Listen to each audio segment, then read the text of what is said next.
Y'all, at this point, they giving away Baddies chains like it's a Fashion Nova text. Any and everybody getting it. Jazz is a pretty girl and she can dress, but for her to get a chain before Big Lex, Summer, and Pretty P, shoot, even Dolly is crazy to me. She ain't doing nothing. Like, can somebody please help me understand how Jazz go from being in the bottom two last week about to go home to now getting a Baddies chain? I'm confused. To me, I thought when you get a Baddies chain, it means that you're impacting the show. You're bringing something new. You're a star. I don't see that for Jazz. I'm going to be honest. The only time Jazz does anything is when she get into it with Summer. And then for Jazz to volunteer her chain to go to Pretty P when you shouldn't even be in the running is crazy to me. Like, for real, is there some unseen footage or behind the scenes that we are missing because we don't see it? I don't know how Jazz got one. I don't know how Jaden got one. I really don't know. We literally only see or hear from Jazz if Summer is bothering her. That's the only time. And Ivory was killing me talk about Jazz deserve her chain when you was just trying to send her home last week saying that she boring and all she do is talk about everybody else. You just said that outside.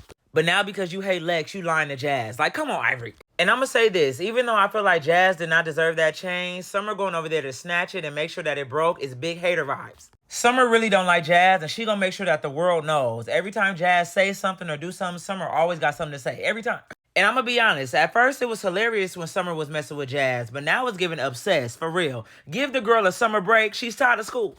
But Summer ran up with her head down as usual, and yes, she snatched the chain, but she didn't do nothing else. Like, literally, put your head up. Heads up, 7 up. The way Summer waited till Ivory moved out the way to go attack Jazz because she was scared of Ivory had me in tears. In this moment right here, Lex deserved that chain. She just fought Ivory 5 times and stood on business. She deserved that. And let me make this clear. Jazz is a baddie and she deserves her chain. I just feel like she shouldn't have got it before the people who actually put in the work. They made Diamond the Body work for her chain all last season. So now it's just easy for anybody to get a chain. I'm not going for it. Boo, tomato, tomato. Boo, vision board, vision board. But also, it was Scotty's decision, so I'm not really surprised. Cash Doll must have called Natalie and said, "Give my best friend a chain. I'll send you a cash app right now." I don't care whose side you on. You gotta admit that these big Lex and Ivory fights are really entertaining. Like, they going at it for real. It's really strength versus length. Lex got them Mrs. Incredible stretchy arms. Like, they just be moving.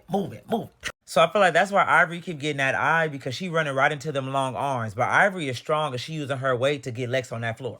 Like, the fact that y'all really be on here debating, talk about the other one, whoop the other one when they really neck and neck, and the reason why it's a good fight is because they both fighting good is crazy. So y'all can slow the fights down and count the hits, and I'm not doing all of that, okay? I like both of them. They have the best fights this season, and they giving it to each other. I respect it.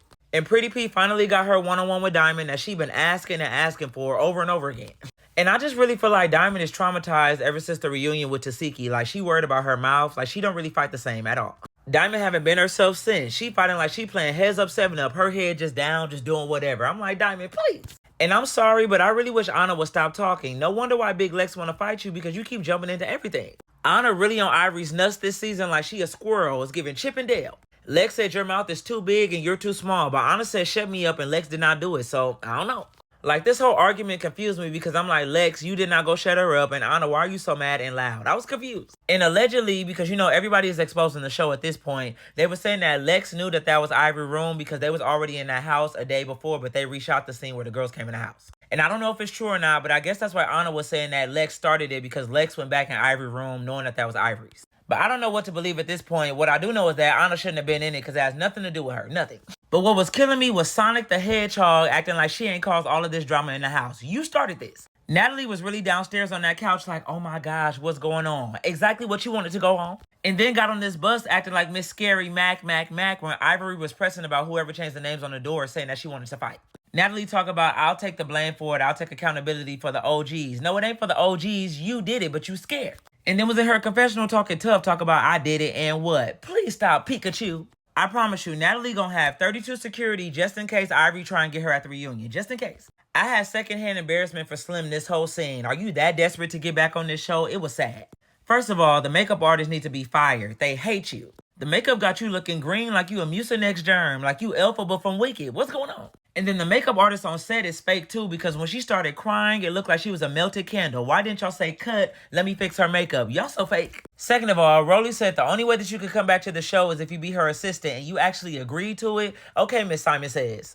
And then Slim had the nerve to say, I'm a pet, a sexy fine one. Like, okay, Anna got her dog, Scotty got her dog, so now you Rolly dog. All right, Scooby-Doo. And you can tell that Rolly love being in charge because Natalie gave her this one job and she is taking it too serious. Rattly run. It was also the part where Rolly said that she beat up Slim 4 times and Slim said it was actually 5. Like, girl, it's not giving baddie, it's giving saddy. You can go.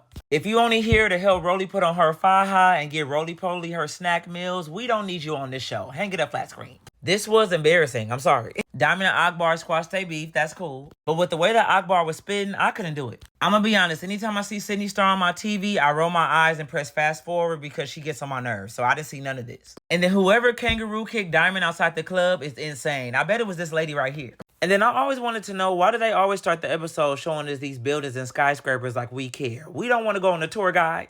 Like, nobody asked for this. Get to what we waiting on, please.